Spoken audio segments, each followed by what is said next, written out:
Simple harmonic motion is a vibration about an equilibrium position in which a restoring force is proportional to the displacement from equilibrium.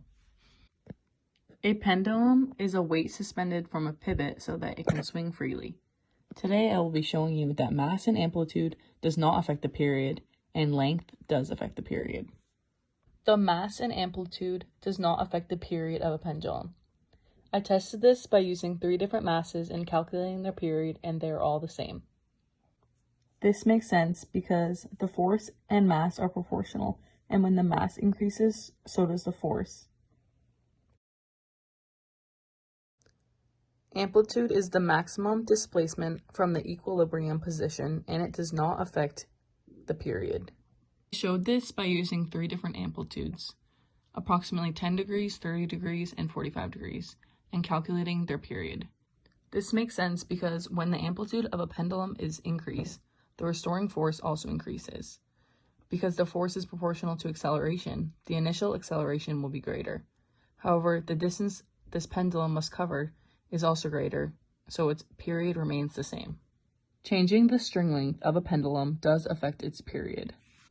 I showed this by testing 3 pendulums with different lengths, but the same amplitude, and they all had different periods.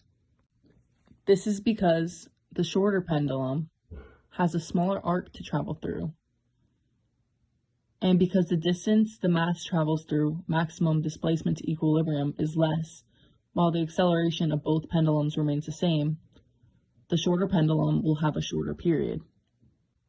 The period of a mass spring system is dependent on the mass attached to the spring and the spring constant of that spring.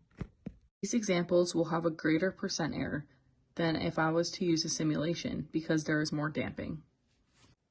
The relationship between force and displacement was discovered by Robert Hooke in 1678, and it is known as Hooke's law. Hooke's law says that the spring force is equal to the negative spring constant times the displacement, negative kx. I tested this by using 3 different rubber bands and calculating their spring constant, which is mg over x, mass times gravity over displacement. Different masses bounce at different rates. I showed this by having 1 rubber band with 3 different masses on it and calculating the period.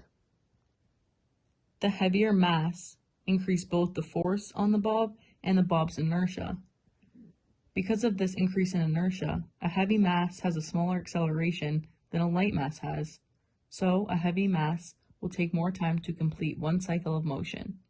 In other words, the heavier mass has a greater period.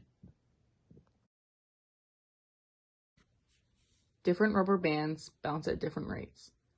I showed this by using 3 different rubber bands with the same mass attached and calculated their period. This checks out because the stiffer elastic band took less time to complete 1 cycle of motion than the ones that were less stiff. Bouncing at different amplitudes does not affect the period of bouncing. I found this by using 1 rubber band with the same mass and 3 different amplitudes and calculated their period, and they're all the same. The period depends on the spring constant and the mass.